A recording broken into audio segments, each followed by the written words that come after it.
नमस्कार साथियों, स्वागत है आपका हमारे online YouTube channel maths with Ganesh के साथ में। आज हम आपके लिए लेकर आए हैं नई प्रश्नावली 2 बहुपद, जिसकी प्रथम प्रश्नावली 2.1 हमारे सामने है, जहां पर हमें बताना है इसके अन्य शून्य। तो देखिए, प्रश्न कुछ इस प्रकार से है कि किसी बहुपद px के लिए y बराबर px का ग्राफ नीचे दिया गया है। प्रत्येक स्थिति में px के शून्यकों की संख्या ज्ञात कीजिए। यहाँ ध्यान देने वाली बात क्या है कि हमें संख्या निकालनी है px की। ध्यान देंगे, देखिए हमें निकालनी है px की। तो यहाँ पर क्या दिया हुआ है, x दिया हुआ है। इसका तात्पर्य यह हुआ कि हमको जो शून्यक मिलेंगे वे x अक्ष पर मिलेंगे। वे कौन से अक्ष पर मिलेंगे? x अक्ष पर। अगर यहाँ y लिखा होता तो हमें शून्यक y अक्ष पर प्राप्त होते। अब हमें चेक ये करना है कि जो हमारा ग्राफ है वह x अक्ष को काटता या स्पर्श करना चाहिए, काटना चाहिए या फिर स्पर्श करता हुआ जाना चाहिए। अब देखते हैं कि एक ग्राफ x अक्ष को कितनी बार काटेगा। जो जितनी बार x अक्ष को काटेगा उसको उतने ही शून्यक हमें प्राप्त होंगे। जैसा कि देखिए, इस पहले ग्राफ में हमें एक रेखा प्राप्त हो रही है। यह रेखा x अक्ष के बिल्कुल समांतर है। यह रेखा x अक्ष के बिल्कुल समांतर है, x अक्ष को कभी भी काटेगी नहीं। तो इसका शून्य कितना मिलेगा? इसके जो शून्यक होंगे वो कितने होंगे? इसके शून्यक कोई नहीं होगा। इसका शून्यक कोई नहीं होगा। क्यों नहीं होगा? क्योंकि x अक्ष पर चाहिए और x अक्ष पर वह काट नहीं रहा है। इसका जो शून्यक होगा वो y अक्ष पर मिल सकता है, आपको p y के लिए मिल सकता है। चलिए देखिए, यहाँ शून्यक चेक करते हैं। देखिए यहाँ जो शून्यक हमको मिलेंगे,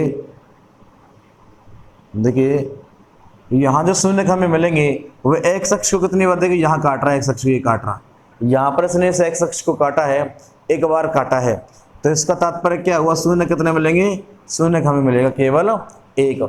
इसके बाद देखिए, इस तीसरे प्रश्न में यहाँ शून्य कितने मिलेंगे? देखिए यहाँ शून्यक मिलेंगे, x अक्ष को कितनी बार काट रहा है? एक बार, 2 बार और ये तीसरी बार। तो 3 बार काट रहा है, तो हमें शून्य कितने मिलेंगे? यहाँ पर 3 प्राप्त हो जाते हैं। तो शून्यकों की संख्या यहाँ 1 और यहाँ पर कितने मिली? यह मिलती है हमें 3। अब देखिए यहाँ पर शून्य कितने हैं, ध्यान देंगे। यहाँ पर x अक्ष को कितनी बार काट रहा है? 1 बार और 2 बार। 2 बार शून्य कटे हैं, तो इसलिए क्या मिलेगा? 2 ही आपको शून्यक मिल जाएगा। जितनी बार, क्योंकि px है तो जितनी बार x अक्ष को काटेगा उतनी ही हमको शून्यक प्राप्त होंगे।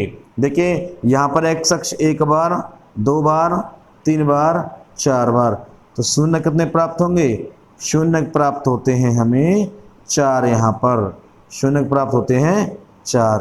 तो चलिए देखिए, अब बात करते हैं इस अंतिम सवाल की ओर। यहाँ शून्य देखिए 1 बार, दूसरी बार स्पर्श हो रहा है। मैंने पहले ही कहा था, या तो काटती हुई जाए या स्पर्श करती हुई जाए, वो इसके शून्य कहलाते हैं। देखिए 2 बार, इसके बाद देखिए तीसरी बार, तो इसके शून्यकों की संख्या कितनी आएगी? जो इसके शून्यक होंगे वो होंगे 3। कितने होंगे इसके शून्यक? शून्यक होंगे इसके 3। तो इस प्रकार से जो 2.1 है वह यहाँ समाप्त होती है। और ये एक छोटे मोटे सवाल थे जिसको हम केवल अपने नॉर्मली समझ सकते हैं। इसके बाद चलते हैं 2.2 पे। तो इस पर आप इसको देख लीजिए।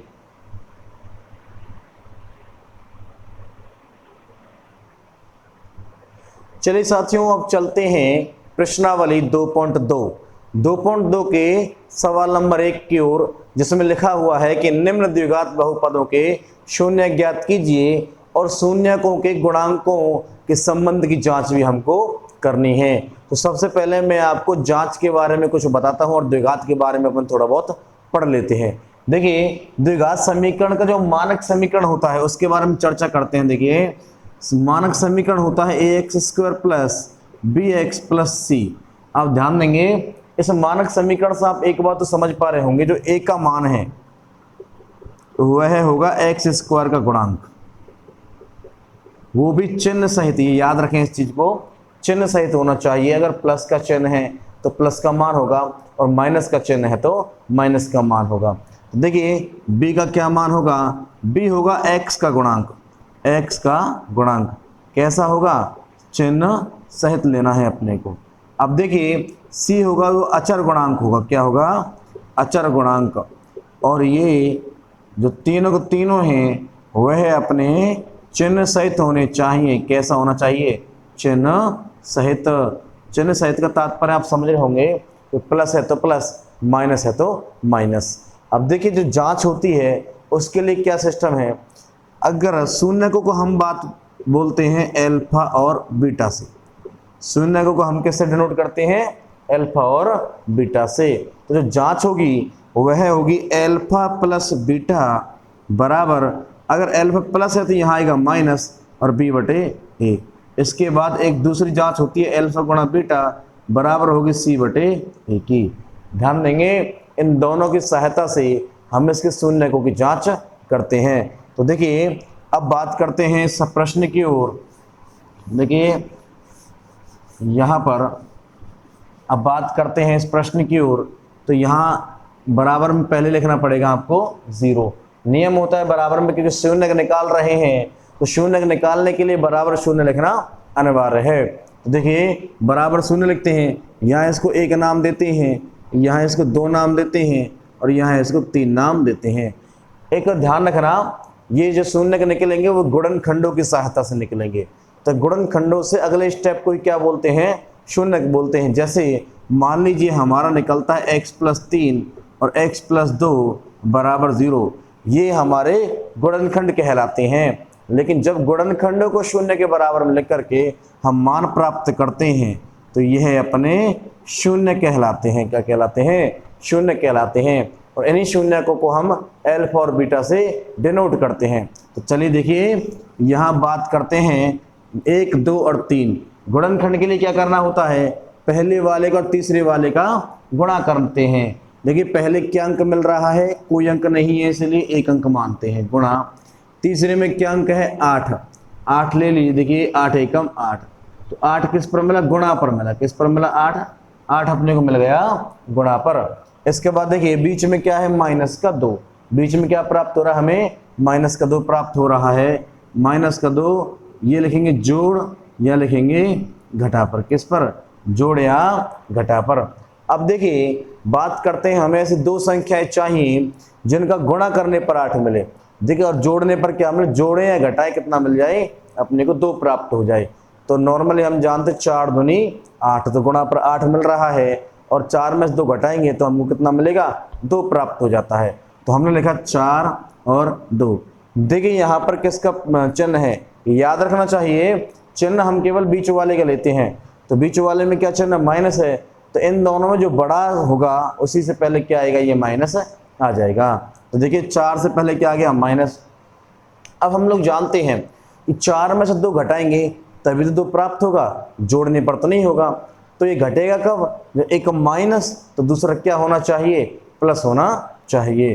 तो हमने इसको प्लस ले लिया। हमारा प्रश्न x के पदों में है तो यहाँ भी क्या आएगा? x लगा देते हैं और बीच वाले के स्थान पर इन दोनों को हमने दोनों रख दिए। अब लगाते हैं 2 2 के जोड़े। तो यहाँ से क्या कॉमन आएगा? देखिए x और x, तो x कॉमन आ गया। यहाँ x 2 बार था, 1 बार बाहर आ गया तो 1 बार बचेगा माइनस। यहाँ से x बाहर आ गया तो कितना मिलेगा? 4। अब देखिए प्लस 2 का भाग 8 में बिल्कुल जाता है तो कॉमन कितना मिलेगा? 2। तो यहाँ कितना मिलेगा? x plus minus minus. अंत में चिन्हों का गुणा जरूर कर लेवे। हमेशा ध्यान रखना चिन्हों का गुणा केवल अंत में करना है। प्लस माइनस माइनस, 2 चौके 8। अब देखिए यहाँ दोनों कोष्टक हमारे बिल्कुल इक्वल हैं, समान हैं, तो इसलिए एक बार तो इस कोष्टक को लिख लेते हैं और बच्चा कौन है? x + 2। तो x + 2 बराबर कितना मिला? 0 मिल गया। ये अभी अपने गुणनखंड हैं। इन्हें शून्य बनाने के लिए इन्हें शून्य के बराबर लिखना अनिवार्य है। तो देखिए x - 4 बराबर 0 और x + 2 बराबर 0। देखिए -4 जब इधर जाएगा तो किसका हो जाएगा? प्लस का 4, और x + 2 इधर जाएगा तो किसका हो जाएगा? माइनस का 2। तो चलिए देखिए इसको नाम देते हैं अल्फा और इसको नाम देते हैं बीटा। ठीक है सर, एक का नाम अल्फा और एक का नाम बीटा। अब करते हैं इसकी जांच। तो देखिए अब यहाँ पर इसकी जांच लेते हैं। जांच में क्या करते हैं आप जानते हैं। पहले हमें ज़रूरत है a, b और c के मानों की, और मैंने आपको बताया था a, b और c के मान कहाँ से निकलते हैं। a का मान निकलेगा x² का गुणांक, b का मान निकलेगा x का गुणांक और c का मान निकलेगा अचर गुणांक से। देखिए अगर आप चाहें तो ये ध्यान रखना हमारे क्रम से जमे हुए हैं, 2 घात 1 घात 1 की भी नहीं, तो आप इन्हीं के ऊपर अपनी पेंसिल की सहायता से लिख देंगे ए बी और सी। तो देखिए ए का मान कितना है, यहाँ कोई अंक नहीं है इसलिए ए का मान आएगा अपना 1। बी का मान देखिए कितना अंक है 2, लेकिन चिन्ह सहित लेना है, तो 2 का मान कैसा है, माइनस का है, तो माइनस का 2। और सी का मान देख लीजिए माइनस के 8, और यहाँ से इसको 7 के साथ में रिमूव कर देना है, ठीक है सर। तो कितना मिलेगा अपने को, माइनस का 8। तो अब जांच की ओर चलते हैं। देखिए जांच है अल्फा प्लस बीटा बराबर माइनस के बी बटे ए। ध्यान देंगे अल्फा का मान कितना है 4, देख लीजिए अल्फा का मान है 4 प्लस बीटा का मान कितना है माइनस का 2, तो इसको कोष्टक में लिखते हैं बराबर, देखिए माइनस का माइनस, बी का मान ऑलरेडी माइनस है, तो इस माइनस से ये माइनस क्या हो जाएगा प्लस, तो कितना मिलेगा 2 बटे में ए का मान कितना है 1। अब देखिए 4 प्लस माइनस माइनस कितना मिलेगा 2, और 1 का भाग 2 में लगाएंगे कितना मिलेगा 2, 4 में से 2 घटेगा कितना मिलेगा 2, और बराबर कितना मिला 2। देखिए 2 बराबर 2 यहाँ पर हमको प्राप्त हो जाता है। अब रही है दूसरी जांच, देखिए अल्फा गुणा बीटा बराबर सी बटे ए। देखिए अल्फा का मान कितना है, अल्फा का मान देख लीजिए 4 और बीटा का कितना है -2, तो 4 गुणा माइनस का 2 बराबर सी का मान कितना है माइनस के 8, और ए का मान कितना है केवल 1। देखिए 4 दूनी 8 किसके माइनस के, बराबर 1 का भाग लगाएंगे -8 में तो कितनी बढ़ जाता है माइनस के 8 ही हमको प्राप्त हो जाता है। तो चलिए देखिए यहाँ पर दोनों जांचें हमारे बिल्कुल संतुष्ट होती हैं, अतः हम कह सकते हैं कि इस प्रश्न में जो 2 शून्यक थे वह 4 और -2 होंगे। तो आप इसको देख लीजिए, इसके बाद हम अगले प्रश्न की ओर चलते हैं।